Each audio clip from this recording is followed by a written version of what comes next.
So Ranjit, first of all thanks a lot, आपने Sunday का दिन स्पेयर किया इस इंटरेक्शन के लिए। Welcome sir. और मैं ये सर आज मैं पुणे में ही हूँ, ट्रेनिंग के लिए बुलाया गया है एचपीसीएल के साथ। अच्छा, तो आज ट्रेनिंग आपकी में ही ट्रेनिंग आया। चल रही पुणे में। ओके। सो रंजीत, आप अभी प्रेजेंटली एचपीसीएल में हैं और ये इंटरेक्शन जो मैं कर रहा हूँ this is in relation to the new exam. आपको पता होगा एचपीसीएल का एग्जाम इस बार भी हो रहा है। पिछली बार आपका पहली बार हुआ था और इस बार दूसरी बार ये एग्जाम कंडक्ट हो रहा है। मेरे को उसी के बारे में आपका ओपिनियन लेना है। बहुत से स्टूडेंट्स इस एग्जाम को लिख रहे हैं, तो आपकी तरफ से जो इनपुट आएगा वो उनके लिए बहुत हेल्पफुल होगा, उनकी प्रिपरेशन में उनको बहुत हेल्पफुल रहेगा वो। तो आपकी तरफ से जो इनपुट्स आएंगे वो हम शेयर करना चाहते हैं स्टूडेंट्स के साथ। सबसे पहले मैं स्टार्ट करता हूँ आपकी बैकग्राउंड से। रंजीत, आप कहाँ से बिलोंग करते हैं और आपका ग्रेजुएशन कब हुआ था? और एचपीसीएल एग्जाम से पहले आप और भी आपने एग्जाम लिखे होंगे, उनके बारे में। एंड एचपीसीएल के एग्जाम में कैसा कट ऑफ गया था और उसके बारे में आप बताएं। ओके सर, सबसे पहले मैंने अपना ग्रेजुएशन सर ये भिनोवा यूनिवर्सिटी से किया था 2017 में। ओके। उसके बाद सर मैं दिल्ली आ गया था, तो मैंने प्रिपरेशन की और बहुत सारे एग्जाम दिए। स्टार्टिंग में तो सर ऐसा होता है कि एग्जाम ही नहीं होते हैं, जितने भी एग्जाम मैंने दिए और कंटिन्यू मैंने प्रिपरेशन जारी रखा। ठीक है, एक टाइम के बाद सर ऐसा होता है कि एक टाइम लगने लगता है, अगर आप टेस्ट कहीं पे दे रहे हो कहीं पे तो उस टाइम तक ये सर लगने लग जाते हैं कि हाँ अब एग्जाम हो जाएंगे। अच्छा। तो सर जिस समय एचपीसीएल का हुआ था उस समय सर सारे मेरे 4 एग्जाम थे, मैं चारों में हो गए। अच्छा। हाँ सर, चारों एग्जाम में हो गए। उसके बाद फिर मैंने ये आपके गाइडलाइन से मैंने ये तैयारी की थी इंटरव्यू का कैसे करना है। उसके बाद सर ये मैं अभी एचपीसीएल में हूँ। अच्छा रंजीत, आपने बताया कि जब तैयारी स्टार्ट करते हो आप तो पहले तो कुछ नहीं निकलता, कोई एग्जाम नहीं निकलता, और एक हाँ ऐसी स्टेज आ जाती है जिसमें आपके इकट्ठे इकट्ठे 4 एग्जाम भी निकलना स्टार्ट हो जाते हैं। हाँ तो ये मतलब बच्चों को लगे रहना चाहिए तैयारी करने, राइट? हाँ सर, लगे रहना चाहिए। और सर एग्जाम देते देते टेस्ट देते सर आइडिया हो जाती है कि कहाँ किस पोर्शन पे ज्यादा फोकस करनी है, कैसे तैयारी करनी है, वो आइडिया हो जाता है। एग्जाम हाँ। देते रहिएगा सर तो फिर एग्जाम बहुत सारे एक बार में तो बहुत सारे थ्योरेटिकल जो भी है, न्यूमेरिकल है, जितने भी आते हैं, ऐसे न्यूमेरिकल न्यूमेरिकल पे ज्यादा फोकस करना चाहिए। थ्योरी भी आते हैं और एचपीसीएल जैसे एग्जाम में न्यूमेरिकल पे ज्यादा वैल्यू दिया जाता है। तो मैंने अच्छा। सर बहुत सारे एग्जाम दिए थे, तो फिर आइडिया हो गया कि हाँ किस पोर्शन को रखनी है, किस पोर्शन को कम वेटेज देनी है। तो इसी के अकॉर्डिंग सर वो आइडिया देते देते हो जाती है। अच्छा रंजीत, ये जो एचपीसीएल का एग्जाम है ये इसकी रिक्वायरमेंट थोड़ी सी अलग है। जैसे गेट की हम बात करें, इंजीनियरिंग सर्विसेज की बात करें, इनफैक्ट हर एग्जाम के अंदर कुछ कंपोनेंट अलग है। अब हमारे पास रफली मान लीजिए 2 मंथ बचे हैं जिसमें बच्चे ने एग्जाम लिखना है, रिटन एग्जाम करना है। तो ऐसे बच्चे को क्या स्ट्रेटेजी आप दे सकते हैं अपनी तरफ से कि सब ये एग्जाम वो निकाल ले, रिटन निकाल ले? सर पहली बात तो ये है कि सर ये गेट से नहीं ले रही है, अपनी एग्जाम ले रही है। तो ठीक है। अगर आप गेट के साथ ये कंपेयर करेंगे तो काफी एग्जाम इजी हो जाती है, हाँ क्योंकि जी। सर 85 नंबर की नॉन टेक है, 85 नंबर की ये टेक्निकल है। लेकिन ये गेट के मतलब गेट तो सर बहुत हार्ड हो जाते हैं, लेकिन मैंने देखा है कि गेट से ये एग्जाम इजी होती है। तो फिर ये ज्यादा उतनी मतलब अगर गेट लेवल की तैयारी कर रहा है तो ये एग्जाम सर ये हो जाएंगे।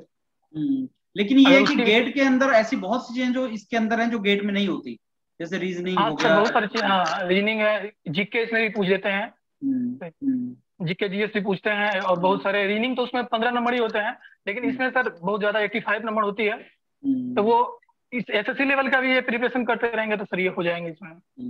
मतलब इसमें जो 1 मार्कर क्वेश्चन है गेट के और जो सिंपल क्वेश्चन होते हैं थ्योरेटिकल बेस, क्योंकि कैलकुलेटर तो हाँ अलाउड नहीं होता इसके अंदर। नहीं सर, कैलकुलेटर नहीं होती है। और हम्म। ईएससी का जितने भी 1 नंबर के हैं ये सब करते रहेंगे तो सर ये हो जाएंगे इसमें। तो उस तरीके से हो जाएगा। अच्छा रंजीत, अब हाँ कई बच्चे ऐसे हैं, कई स्टूडेंट ऐसे हैं जैसे जिनको लगता है कि उनको अभी कुछ ही टाइम हुआ है तैयारी करते हुए, 5-6 महीने ही हुए हैं, ज्यादा नहीं हुआ है, तो साहब पता नहीं वो कर पाएंगे नहीं कर पाएंगे, ऐसा कॉन्फिडेंस लैक करते हैं वो लोग। तो ऐसे स्टूडेंट्स को आप क्या बोलना चाहेंगे जो अभी उन्होंने तैयारी स्टार्ट की है और कर सकते हैं लेकिन अभी उनमें उतना कॉन्फिडेंस नहीं है? नहीं सर, ऐसा कॉलेज में काफी टाइम मिल जाते हैं। कॉलेज में अगर आप एक एक एम हो जाती है कि हाँ क्या करना है, तो कॉलेज में काफी टाइम होते हैं। तो वो उस अकॉर्डिंग वो थ्योरेटिकल पार्ट कम से कम वो स्ट्रॉन्ग कर सकते हैं। उसके बाद 6 मंथ सर काफी है, एग्जाम उतनी ये टफ नहीं होती है। तो एग्जाम ये 6 महीने काफी है, फिर ये कर सकते हैं वो।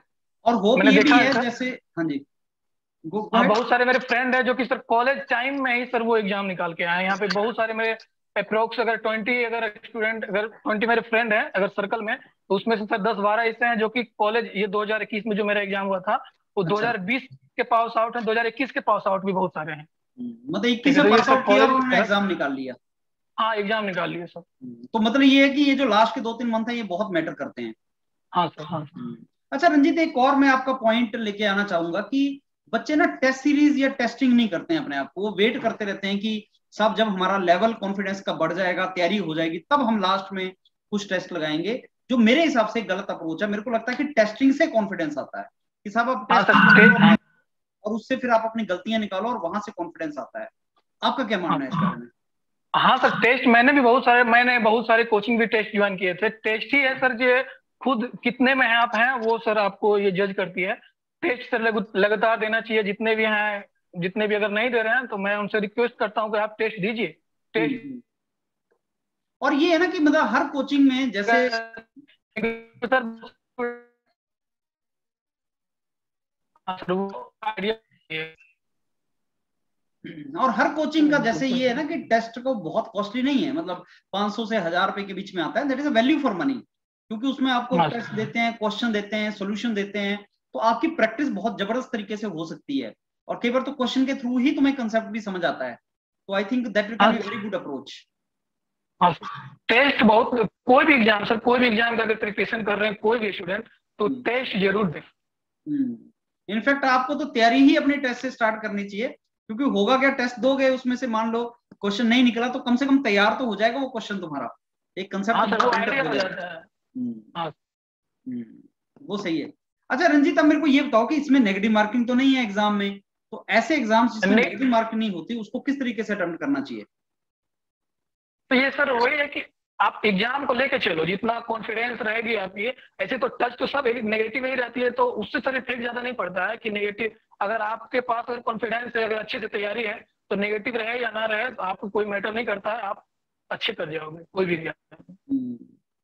अच्छा ये सर नेगेटिव नहीं जाती है तो कट ऑफ भी ज्यादा जाती है सर, ये होता है। कई बार बच्चे ना बहुत ज्यादा कट ऑफ देख के घबरा भी जा रहे हैं, जैसे 170 में से पता लग रहा है कि साहब 148, 146, 145 कट ऑफ जा रही है, तो डर भी जाते हैं बच्चे। तो क्या ये हाई कट ऑफ से कोई इम्पैक्ट पड़ना चाहिए स्टूडेंट्स की प्रिपरेशन पे, या उनको डरना चाहिए, कैसे उसको लेना चाहिए उनको? नहीं सर, ये क्वेश्चन का लेवल भी लो होती है ना। मैंने सर जब जिस टाइम मैंने एग्जाम दिया था तो क्वेश्चन की लेवल वो नहीं थी कि इसलिए कट ऑफ उतने चले गए थे। तो क्वेश्चन का भी लेवल ये होता है, लो होता है सर, इसलिए इतनी जाती है कट ऑफ। तो मतलब अपनी तैयारी करते रहें और ज्यादा ना सोचें। हाँ सर, वो तैयारी करते रहे और टेस्ट देते रहे सर। मैं ये रिक्वेस्ट करता हूँ जितने भी स्टूडेंट है, टेस्ट दीजिए। टेस्ट और ये एग्जाम उतनी टफ नहीं होती है, अगर गेट के थ्रू नहीं ले रही है तो आपके पास सबसे अच्छी अपॉर्चुनिटी है इस एग्जाम को क्वालिफाई करने के लिए, क्योंकि बहुत ईजी एग्जाम होती है। और अच्छी बात ये है एचपीसीएल में कि हर स्टेज एलिमिनेटिंग है। इसका मतलब ये है कि अगर आप पॉइंट पे भी क्वालिफाई करते हैं इस एग्जाम को, जैसे 0.5 आपका कट ऑफ से ज्यादा है, उससे भी आप क्वालिफाई करते हैं, तब भी आप एचपीसीएल ज्वाइन कर सकते हैं। ऐसे बहुत से स्टूडेंट्स हैं। हाँ सर, इनफैक्ट सर मेरे जो भी थे, अगर मैं साथ में गया था, मैं 30 लोग का मैं सर बता रहा हूँ इंटरव्यू का, मैं 30 लोग थे सर, तो उसमें 27% हुए थे। तो सर इतने ज्यादा थे, 152 156 नंबर वाले जो लाए हुए थे वो आए हुए थे, लेकिन वो एलिमिनेट हो गए। ये जीडी में ये एलिमिनेट हो गए, कोई इंटरव्यू में हो गए। हम लोग जितने 7 लोग बचे थे सर, वो 130 वाले से नीचे थे, ये सर 140 से नीचे थे सभी के सभी सर। अच्छा हाँ, जितने एवं वाले थे सब एलिमिनेट हो चुके थे पहले ही। तो ये सब डरना नहीं चाहिए, आप तैयारी करते हो। अगर 0.5 नंबर ज्यादा है तो वो सब ज्यादा मैटर नहीं करती। पॉजिटिव होकर तैयारी करते रहो। हाँ चलो, दैट इज वंडरफुल। अच्छा, मैं अब लास्ट क्वेश्चन मेरा आपसे रंजीत ये है कि सिलेबस बहुत ज्यादा, मतलब सब्जेक्ट बहुत ज्यादा है, रीजनिंग है, इंग्लिश है, एप्टीट्यूड है, जीके है, टेक्निकल है, कैसे टाइम को डिवाइड किया जा सके? और क्या आप ये बता सकते हैं कि अब नेक्स्ट 2 मंथ बच्चा कितना घंटे तैयारी कर ले और किस तरीके से भिड़ जाए? और क्या गेट भी साथ साथ करता रहे, गेट को छोड़ के पूरा इसी में लगा दे, और अपना कितने घंटे वो तैयारी करे? सर टेक्निकल तो 85 की होती है, तो गेट आप कर सकते हैं। अब गेट कीजिएगा तो आप जितने भी गेट के सिलेबस हैं उससे कम ही है एचपीसीएल में। अगर गेट का आप प्रिपरेशन कर रहे हैं तो इसमें तो ये टेक्निकल हो जाएंगे।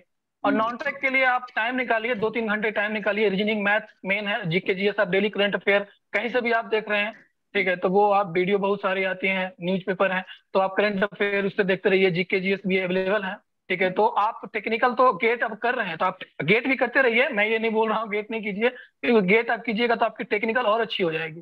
तो और नॉन टेक्निकल के लिए आप रीजनिंग कीजिए और एप्टीट्यूड कीजिए, 2-3 घंटे ही दीजिएगा तो काफी है। उतनी हाई लेवल की नहीं आती है सर। एसएससी, अगर कोई एसएससी लेवल का अगर देख रहे होंगे, अगर एसएससी लेवल का रीजनिंग मैथ कर रहे होंगे, जीके जीएस, सेम सर वही लेवल की मैथ इसमें क्वेश्चन होती है, तो कोई टफ नहीं होती है। करंट अफेयर 1-2 साल से देखिए, क्योंकि जब मैं 2021 में दे रहा था 2020 के भी एक करंट अफेयर थे, ठीक है, तो 1 साल पीछे के लेके चलिए तो वो सब भी आते हैं।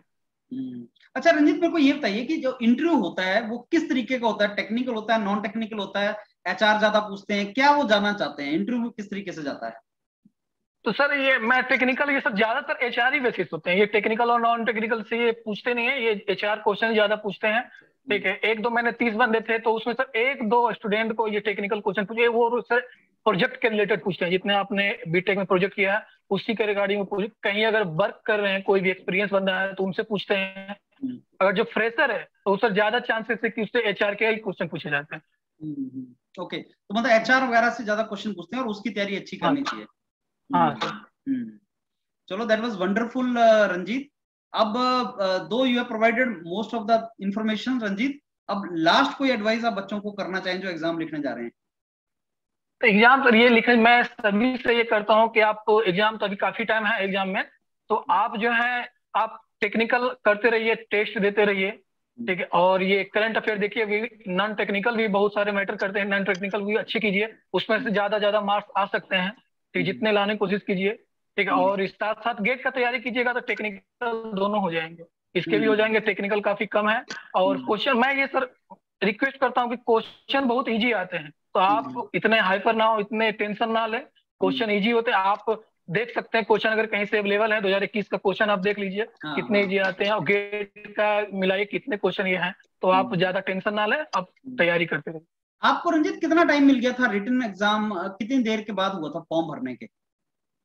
तो सर ये हाँ, ये टाइम मिल गए थे सर, क्योंकि मैं जब ये फॉर्म भरा था तो बीच में सर कोविड आ गए थे, तो 6-7 मंथ तो सर हाँ सेकेंड वेव आ गए थे, तो सर हम लोग घर में थे। इनफैक्ट मैं जब ये सितंबर में मैं आया तो मात्र 1-2 मंथ ही सर मिले थे मुझे एग्जाम की ये तैयारी के लिए, और पहले से थी टेक्निकल था सर, गेट का कर रहा था, तो ज्यादा टाइम नहीं मिले थे। पर क्या 2-1 मंथ मिल सकते हैं? जैसे फॉर्म भरने से क्या 2 मंथ का टाइम मिल सकता है? हाँ सर 2 मंथ में आराम से हो सकते हैं, मिलते हैं 2 मंथ सर मिल जाते हैं। कि मेरे तो सर कोविड वगैरह था तो बहुत सारे टाइम मिल गए थे, लेकिन 2 मंथ भी मिल रहे हैं तो सर ये काफी है, 2 मंथ मिल ही जाते हैं सर, 2 मंथ तो मिल ही जाते हैं। चलो, that's great. So let's we come to an end of this session, Ranjit. So let me again thank you for your time. और आपने जो बताया है, जो भी इनपुट्स आपने दिए हैं, वेरी श्योर स्टूडेंट्स को उनको सुन के काफी बेनिफिट होगा, and we all wish you very best of your career ahead, and hope you do great in your career. Thank you, Ranjit. Thank you.